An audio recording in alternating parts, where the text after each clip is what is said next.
Sir, while I have you, I want to talk to you about what's going on in Venezuela. You, of course, are on relevant committees here. The U.S. has now seized a second a second vessel off the coast of Venezuela.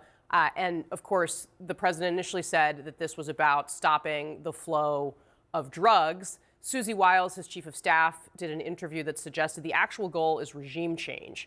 Do you support regime change in Venezuela?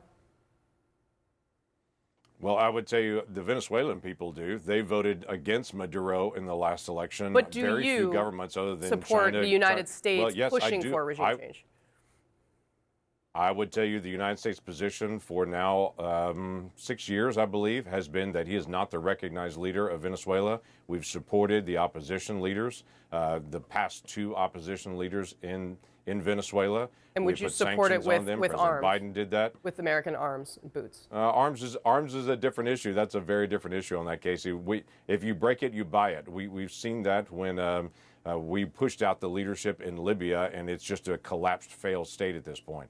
We want the people of Venezuela to be able to have the power to be able to choose their own leaders and for them to be able to control their own destiny on it. But I do know oil has been sanctioned. In fact, the ship that was last seized, and not the one that was done yesterday, the one before that, President Biden had even put sanctions on that. They were flying under a false flag. They were using fake GPS. They're a sanctioned entity on that. But President Biden didn't take any action on that. President Trump did take action on that. We've got to stop the flow of cocaine coming out of Venezuela and out of Colombia. We've got to be able to stop that because it's directly coming to the United States. And we've got to allow the people of Venezuela to be able to choose their leader there. Venezuela is destabilizing the entire Western Hemisphere. We should not allow that to happen.